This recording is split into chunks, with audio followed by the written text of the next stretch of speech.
Tamil Nadu Governor Ravi has come under the Supreme Court's fire. On Monday, the court came down heavily on him for refusing to re-induct MLA K Ponmudi in the state cabinet despite the Supreme Court staying his conviction in a corruption case.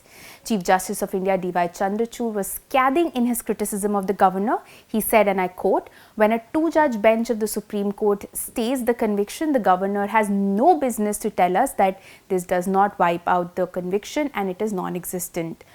Now, what has happened is that in December last year, the Madras High Court had set aside the acquittal of Ponmudi and his wife in a disproportionate asset case filed by the Director of Vigilance and Anti-Corruption in 2011. What this means is that he and his wife was convicted.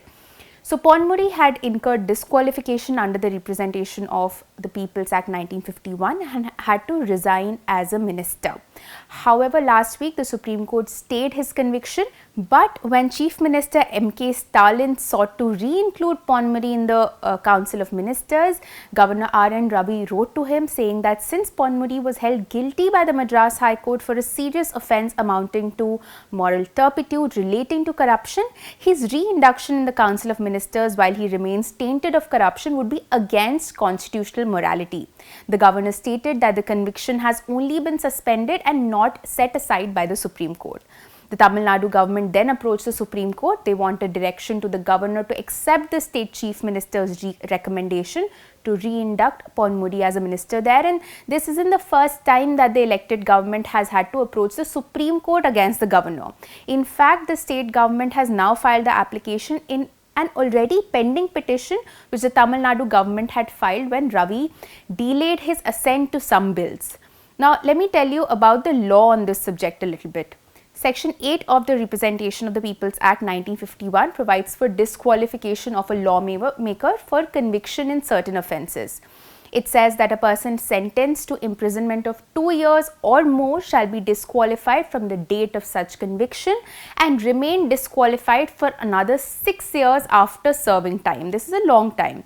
However, the Supreme Court in 2018 had clarified that disqualification triggered by a conviction will be reversed if the conviction is stayed by a court.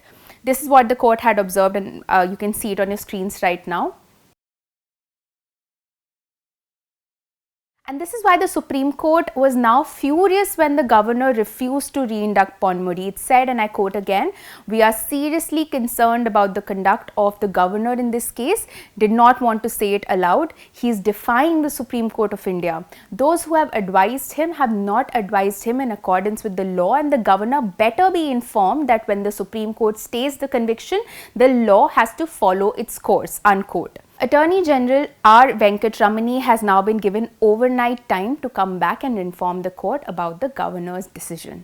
That's all I have for you today. This is Apoorva Mandhani for The Print. For more such videos, do subscribe to our YouTube channel and follow us on Twitter, Instagram and Facebook.